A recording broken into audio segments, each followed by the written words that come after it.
This video is sponsored by Anchor Solix. More about the C1000 later in this video. What's up guys? Welcome back to the channel. In today's video, we're gonna be building a portable shower with this jerry can. This has been done many times on YouTube, but you haven't seen me do it. I am making a few changes to it just to kind of make it my own. But this really isn't a build. This is more of an install, kind of like most of the overland rigs these days. So yeah, we got all our parts here. We're basically gonna be just installing them into the jerry can. Let me show you what we're gonna need. Let's get into the build. Of course, I'm gonna have all this linked in the description below. But starting off with the Scepter plastic jerry can, this is 20 liters. That's a little over 5 gallons of water capacity. It says BPA free. And then we have this Comet 12 volt water pump. This is 2.5 gallons per minute. One thing I wanna mention is mine came with this little barb adapter. I didn't see this on the Amazon version, but if it doesn't come with it, this part right here is 7/16. So you'll need to use a 3/8 internal diameter hose. I'm gonna be using the barb, which goes up to 1/2 inch. And so I'm gonna be using 1/2 inch internal diameter hose to fit that. So yeah, just wanted to mention that. This goes from 7/16 barb to 9/16. I'm gonna be powering our pump with this 3000 milliamp battery. And if our battery dies or we don't have it charged, I also have this power cable so that we can just plug it into a cigarette lighter. I had to get this little female to female adapter to make that work. And then to connect all the plumbing, I'm gonna be using this valved bulkhead quick disconnect deal. These are 2 different parts, so there's gonna be 2 different links in the description because you can get different size barbs for these. But yeah, just really like the idea of being able to quickly disconnect the hose. And once it's disconnected, this piece shuts off and everything stays watertight. Then we have a couple electrical components. This is just a 12 volt connector to plug into our battery. And then we have a grommet to fit our wiring to keep everything watertight. Now moving on to something that I'm doing a little bit differently. I'm recycling a portion of my old hose that had a leak in it. This is one of those expandable garden hoses. I'm not sure if this will expand or not, but we'll test that out. But these are just so light and compact. I wanted to see how well this would work. And then I'm just using a standard garden sprayer for the shower head. I also found this little bag. This was on Amazon. It was supposed to be waterproof, but the idea here is to mount the bag on the back of the jerry can so that I can put my battery, all my electrical components, the water hose, the spray head, fit everything into the bag and have like one self-contained unit so that when I'm moving around, everything is where it needs to be all in that bag. So that's the idea. We're gonna get started on this build. Real quick, before we get too far into this build, I wanna talk about the sponsor of this video, Anchor Solix. They sent me their C1000 to show you guys. This thing is an absolute beast. I recently did an overview of this power station's bigger brother, the F2000, and that thing was incredible. I was able to weld with that, and this thing is equally impressive. This is a 1000 watt portable power station, but it can put out 1800 watts of power, and it has a 2400 watt surge. So this thing can power pretty much anything that you can throw at it. I tested it on my welder just a minute ago, and I couldn't believe that I was able to weld with such a small battery. But by far my favorite feature of this thing is how fast you can charge it. If you have this thing plugged into a 110 wall outlet, you're gonna be able to charge this thing in under an hour, which is absolutely insane. You can also plug this into 600 watts of solar and you're gonna be able to charge this thing up in 1.8 hours, which is 40% faster than other batteries of similar size. It's absolutely insane what they've been able to pack in such a small package. So if we look up front, we have 11 power ports. We have 6 110 wall outlets across the front. We have a standard car socket, and then we have 4 USB ports, 2 USB-As, 2 USB-Cs. Across the top, we have a light with 3 different modes. It's also an amber colored light, so it helps not attract bugs at night. One other cool feature is that you can connect this to the Anchor app and you can control everything directly from the phone. You can turn on the light. You can check to see how much power is coming in and out. You can check your temperatures, make sure everything's running. You can also control the power station remotely through the app. You can turn on and off the outlets, the car port, and the USB ports just directly from there without ever having to touch the power station itself. Now on the side, we have the expansion port. So if you ever want to increase the capacity, You could get the expandable battery and you could double the capacity up to 2,112 watt hours, which is really cool if later on you want to upgrade the system.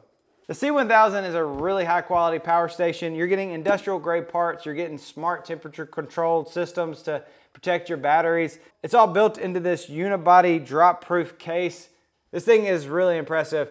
Not only does it come with a 5-year warranty, the lithium ion batteries are also rated for up to 10 years. That's 3,000 cycles. So you're really gonna get your money's worth out of a product like this. Power stations are just not something you wanna go cheap on. But anyway, I'll have everything linked in the description below. They're running promotion right now. But if you're watching this video kind of late, still go check them out. Let's get back to the build. First thing we're gonna do, we're gonna mount up our little bulkhead quick disconnect piece. If you see one of these builds, you know what I'm gonna do. But a really good spot for it is right here on the lid. We're gonna cut this little piece off. We're gonna drill a hole a little bit bigger to fit our quick disconnect and put that right there.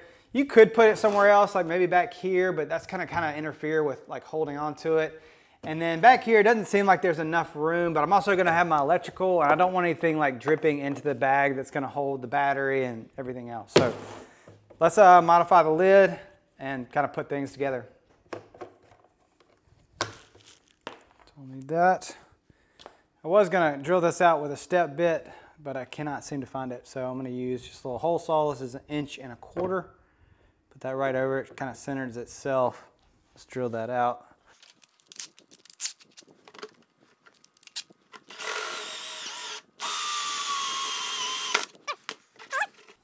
Clean that edge up with the little X-Acto knife.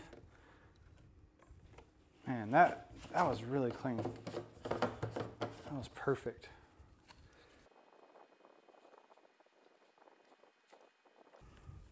That looks pretty good. Now that our hole's all cleaned up, we just need to insert the valve. It does have a little gasket, but I kind of have a feeling it's gonna leak. We'll test it out here in a minute. But if it does, we'll just run a bead of silicone around it.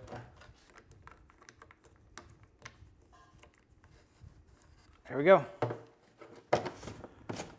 And our quick disconnect just pops right in.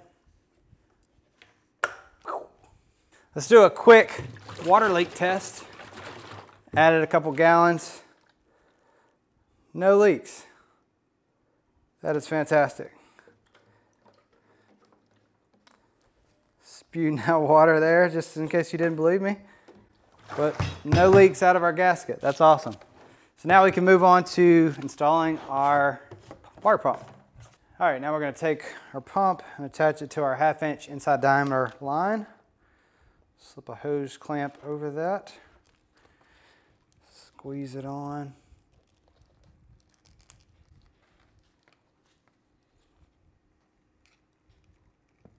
Just use a regular hose clamp. I'm kind of just showing off. But hey, it's going to look clean. Now we're going to drop our pump in. We don't want it sitting on the bottom like this. We want it sitting right at the very bottom, standing straight up and down. So we'll put that in and then we'll cut our hose to length. Seems just about right. Cut that. And we can fit the other end onto our barb up here. Need my hose clamp.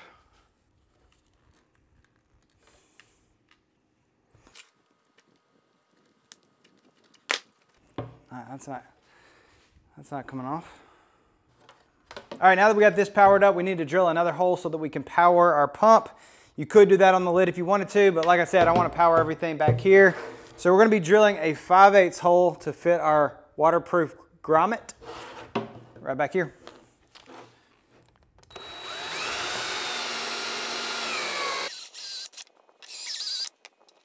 All right, so I made a little bit of a mistake here.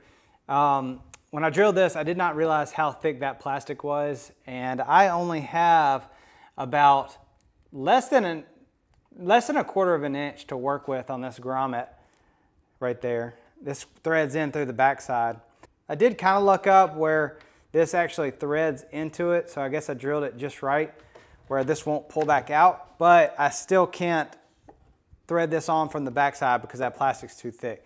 So I'm either going to try to figure out a way to make it thinner right here on the outside so that I can clamp it up, or I'm gonna silicone from the backside. So yeah, just wanted to mention that. But either way, we're gonna get our wire threaded through. Pull through, drop this back in. Take our grommet, thread it over our wire. So the way this works, you have another cap that slides over the top.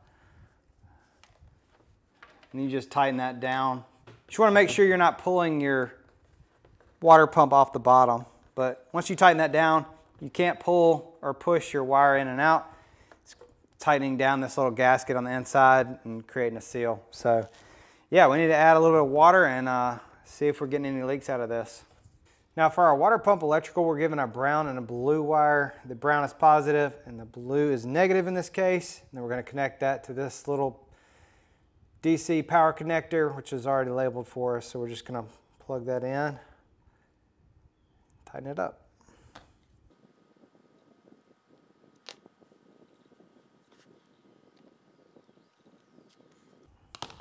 All right, it's nice and snug.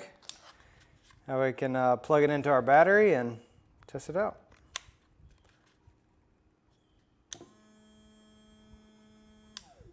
Oh, nice. Y'all can hear that.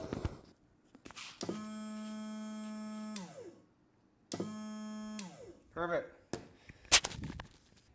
Now that you got your battery mounted, you could just kind of like Velcro it to the back. That way you can disconnect it pretty easily. We're not going to do that. We're going to move on to getting our hose connected, and then we'll figure out how we're going to mount up our bag to the back of this thing. All right, for our hose, like I said, I'm recycling an old bit of hose. Now, if you've never used one of these expanding water hoses, these things are the best. They're so lightweight, they're easy, they don't tangle up very easily. I don't think it's going to expand in this application because we're not going to be producing that much water pressure, but that's okay. I've plenty of hose for what I need to do here. So all I'm going to do, it's got like this surgical hose in the inside, and we're going to stretch that over our barb. But when we clamp this down, we want to make sure we clamp both the fabric and the inside piece onto the barb. Otherwise, it'll bust. So we're going to get our clamp put on. Let's see if I can get this thing on here. A little bit tricky.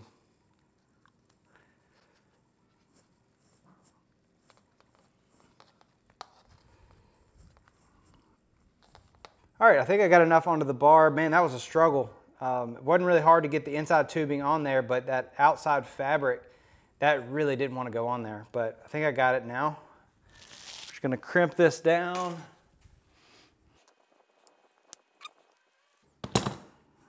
That's not coming off there. That looks pretty clean. Now for the other end, I could not for the life of me find a barb to male end. What I had to do was use this barb to female and then use this coupler that fits in like that so that I can connect my hose sprayer. Yeah, could not find barb to male hose, which was kind of frustrating, but this works either way. So I'm gonna get this connected up the same way.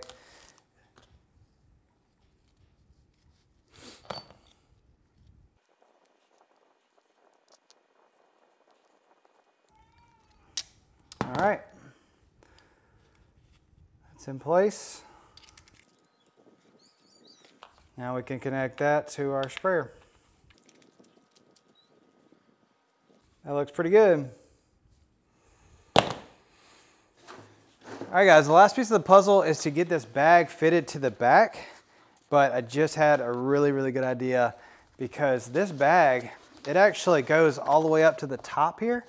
I was like, what if we mount it here and plumb the wiring into the bag up here where you don't even see this grommet? You won't even know it's there. I think that would be a really good idea. So I'm probably gonna get rid of the strap here. I'll keep these side pieces. We might wrap it around that way, but I'll cut off this. We'll mount it up here. The wire will come in through the top here, and then we'll just put our battery inside there. Dude, that is gonna look really good.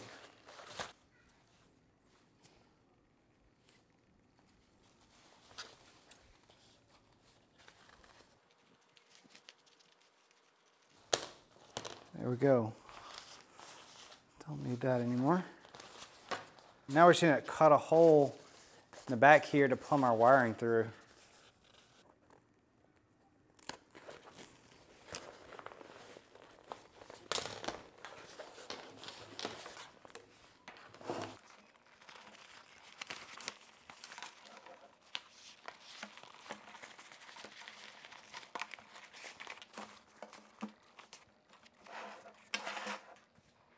All right, all we need to do now is just plug in that inside.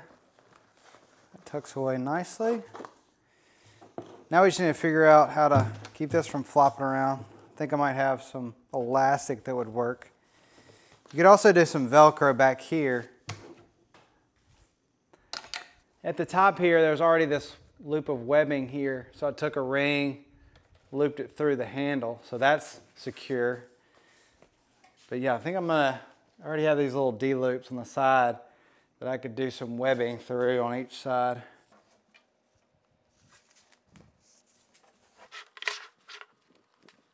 I'm gonna reuse this little piece off the original strap that we cut off.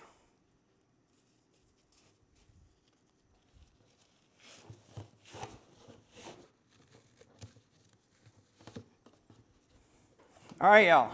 Check it out. What do y'all think? I think this thing looks awesome. Got plenty of room for the shower head, the hose. Packs away perfectly. Power cord for the car is right there. Everything packs away. I think this looks awesome. I love that it's all one unit. Everything I need. It's time to go test this thing out. All right, let's test this thing out. Just gonna unpack it real quick. And that bag is gonna be so nice, just having everything that I need right away. I'll go ahead and turn on the pump. Flip it around, plug it in. All right, here we go. Oh, dude, that's pretty good pressure. That's awesome. Hope you can see that on video.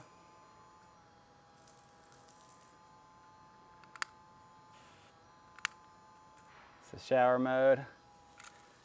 That's like really nice. That's pretty good. I did buy the upgraded motor. I didn't know that there was one available for this. The VIP Pro, I believe, is probably twice the gallons per minute, twice the PSI. So I am going to swap them out at some point, but it's not going to be here in time for this video. I want to see how much of a difference there is between this motor and the VIP Plus. But man, this is actually pretty impressive. My kids have been dying for me to test this out on them. They're really good at getting muddy, so let's go try it out on them. All right, it's time to test this thing out. You ready?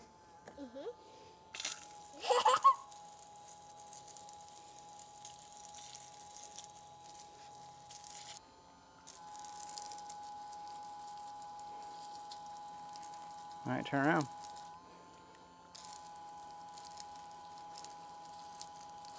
Keep turning. Other way.